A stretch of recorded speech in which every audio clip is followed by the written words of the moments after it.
আসসালামু আলাইকুম শিক্ষার্থীরা, আশা করি সকলেই ভালো আছো। আজ আমি তোমাদেরকে দ্বিতীয় শ্রেণীর বাংলা বইয়ের পাঠ 5 থেকে পাঠ 8 পর্যন্ত পড়াবো। তাহলে চলো শুরু করা যাক। পাঠ 5, আবার পড়ি বর্ণমালা। এখানে দেখো স্বরে অ স্বরে আ এগুলা লেখা আছে, আর এগুলার নাম কি? স্বরবর্ণ। স্বরবর্ণ কোনগুলাকে বলা হয়? স্বরে অ স্বরে আ রস্বই দীর্ঘই রস্যু দীর্ঘ রি এ ওই ও ঔ, এই 11টা বর্ণকে বলা হয় স্বরবর্ণ। নিচে দেখো দেওয়া আছে খালি ঘরে বর্ণ বসাই। তোমরা উপর থেকে এই স্বর অ স্বরে অ গুলো ভালো করে পড়ে নিচে এই খালি ঘরটা নিজে নিজে পূরণ করবে। তারপরে এখানে আছে ক খ। ক খ এই বর্ণগুলোকে বলা হয় ব্যঞ্জন বর্ণ। ক খ এখানে মোট 39টা বর্ণ আছে। এই 39টা বর্ণকে বলা হয় ব্যঞ্জন বর্ণ। আর এই স্বরে অ স্বরে আ মোট 11টি বর্ণ আছে। এই 11টি বর্ণকে বলা হয় স্বরবর্ণ। তাহলে বর্ণ কত প্রকার এখানে কিন্তু আমরা বুঝতে পারলাম। বর্ণ দুই প্রকার। প্রথমটা হচ্ছে স্বরবর্ণ, যেগুলা হলো স্বরে অ স্বরে আ হ্রস্বই দীর্ঘ এগুলো। আর 2 নাম্বারটা হচ্ছে ব্যঞ্জন বর্ণ। ব্যঞ্জন বর্ণগুলো হচ্ছে ক খ গ ঘ উম এগুলো। এখানে খালি ঘরে বর্ণ বসাই। এখানে ক খ গুলো ভালো করে পড়ে তারপরে তোমরা এই খালি ঘরটা পূরণ করে ফেলবে। পাঠ 6, শুনি ও বলি। আয় দেখে যা নাচ, সুফিয়া কামাল। গাঙের পানি ছলছলায়, খোকন সোনা কলকলায়। গাঙের ইলিশ মাছ বলে ডেকে, খোকন মনি আয় দেখে যা নাচ। আমি আবার তোমাদের কবিতাটা পড়ে শোনাচ্ছি। কবিতার নাম হচ্ছে আয় দেখে যা নাচ। কে লিখেছেন? সুফিয়া কামাল। গাঙের পানি ছলছলায়, খোকন সোনা কলকলায়। গাঙের ইলিশ মাছ বলে ডেকে, খোকন মনি আয় দেখে যা নাচ। এখানে একটা প্রশ্ন আছে, দেখো। ছড়াটি বলি। ছড়াটা তোমরা সবাই বলবে। ছড়াটিতে কোন মাছের কথা বলা হয়েছে? এখানে হবে ছড়াটিতে ইলিশ মাছের কথা বলা হয়েছে। এই দেখো এখানে কিন্তু লেখা আছে ইলিশ মাছের কথা। ছড়াটিতে ইলিশ মাছের কথা বলা হয়েছে। গাং মানে কি? গাং মানে হচ্ছে নদী। গাং মানে কি? গাং মানে হচ্ছে নদী।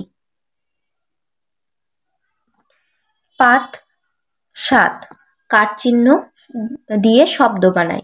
কার যোগ করি। এখানে ক দেওয়া আছে এবং কর পাশে দেখো কার চিহ্নগুলো দেওয়া আছে। আকার, রস্যিকার, দীর্ঘিকার, রস্যুকার, আর এই সাইডে দেওয়া আছে দীর্ঘকার, রিকার, একার, ঐকার। কর পাশে এই সবগুলো কার চিহ্ন বসাবো আর তারপরে কি হয় এটা দেখবো। যেমন কর পাশে যদি রস্যিকার বসায় কি হবে? কয় রস্যিকারে কি। কর পাশে দীর্ঘিকার বসালে কয় দীর্ঘিকারে কি। এভাবে তোমরা কার চিহ্নগুলো কর সাথে বসাবে। কার যোগ করে শব্দ বানাই। এখানে 2টা ক দেওয়া আছে। এই ক 2টার মধ্যে কার চিহ্ন দিয়ে আমাদের একটা শব্দ বানিয়ে নিতে বলেছে। তাহলে এখানে কর মধ্যেখানে যদি আমি প্রথম কর পাশে যদি আকার দিই তাহলে কি হয়? ক একারে কা, ক কাক। তারপরে এখানে ত আর মূর্ধন্য আছে। তা ত আর মূর্ধন্য, ত এর নিচে যদি রিকার দিই তাহলে একটা শব্দ হবে, সেটা হবে তৃণ। যেটা এই যে এখানে দেওয়া আছে, দেখো এই যে এটা হচ্ছে তৃণ বা ঘাস। কার যোগ করি। এবার দন্তন্যতে এই কারগুলো যোগ করতে হবে, আর এই সাইডে ম দিয়ে এই কারগুলো যোগ করতে হবে। তোমরা এগুলো সুন্দর মতো নিজেরা করে নিবে। কার যোগ করে শব্দ বসাই। এখানে দেখো একটা মেয়ের ছবি দেওয়া আছে এবং নাকে সে কিছু একটা পড়েছে, আর এখানে মৌমাছির চাকের। তো এই নাকে যে জিনিসটা পড়েছে এটার নাম হচ্ছে নোলক। তাহলে দন্ত ন ল ক দেওয়া আছে, নলক দেওয়া আছে, নো লোক বানান কিভাবে হবে? দন্ত ন ক নো ল ক, নোলক। আবার ম ছ দেওয়া, তাহলে মর সাথে ওকার দিলে, প্রথম মর সাথে ওকার দিলেই ম ওকারে ও মৌ, ম আকারে মা, মৌমা, 6 রস্যিকারে ছি, মৌমাছি। ম ঔকারে মৌ, ময়কারে মা, 6 রস্যিকারে ছি, মৌমাছি। এবার পাঠ 8। এখন আমরা একটা গল্প পড়ব। গল্পের নাম হচ্ছে সিংহ আর ইঁদুরের গল্প। তাহলে চলো আমরা গল্পটা পড়ি। বনে এক বড় সিংহ বাস করত। একদিন সে ঘুমিয়েছিল, গভীর ঘুম। তখন তার পাশে একটি ছোট ইঁদুর খেলা করছিল। খেলা করতে করতে সে সিংহের নাকের ভিতর ঢুকে গেল। সাথে সাথে সিংহের ঘুম ভেঙে গেল। সে খুব রেগে গেল। তারপর থাবা দিয়ে খপ করে ইঁদুরটাকে ধরে ফেলল। সিংহ বলল, আমি হলাম বনের রাজা। তোর এত বড় সাহস আমার ঘুম ভাঙিয়ে দিস? এখনই তোকে মেরে ফেলবো। ইঁদুরটি ভয়ে কাঁপতে কাঁপতে বলল, মহারাজ, আমার ভুল হয়েছে। আমি ছোট, আমাকে মারবেন না। একদিন আমি আপনার উপকার করতে পারি। এই কথা শুনে সিংহটি হাসতে হাসতে বলল, তুই এত পুচকে জীব, তুই আমার কি উপকার করবি? এই বলে সে ইঁদুরটাকে ছেড়ে দিল। এরপর একদিন চলে গেছে। একদিন ইঁদুরটি অনেক জোরে জোরে গর্জন শুনতে পেল। সে ভাবল, নিশ্চয় সিংহটা অনেক বিপদে পড়েছে। সে ছুটতে ছুটতে সেখানে গেল। গিয়ে দেখল সিংহটি একটা ফাঁদে আটকা পড়েছে। সে সিংহকে বলল, মহারাজ, ভয় পাবেন না, আমি এখনই ফাঁদ কেটে দিচ্ছি।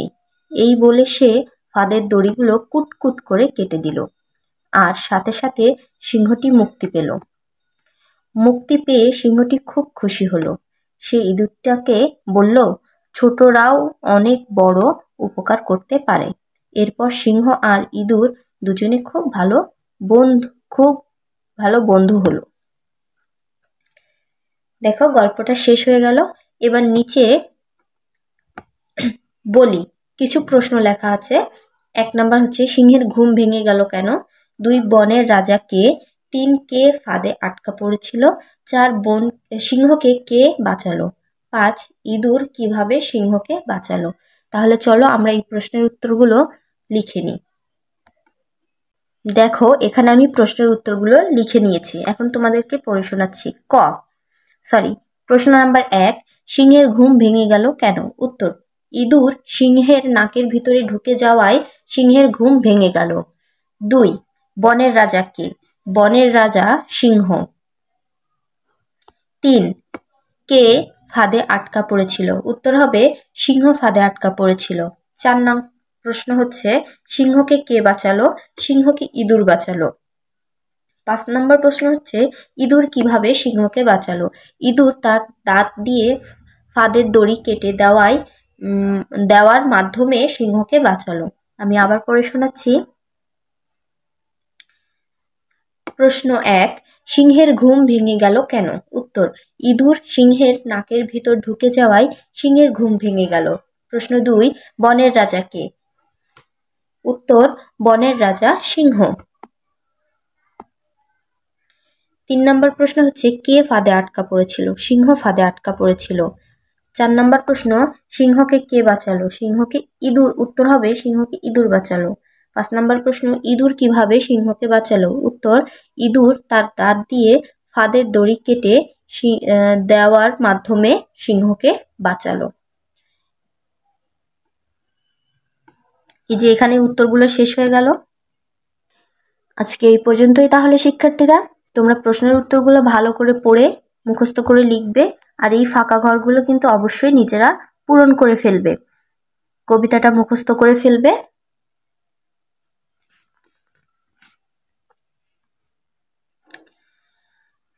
পরবর্তী ক্লাসে আমরা পার্ট 9 থেকে পড়ব।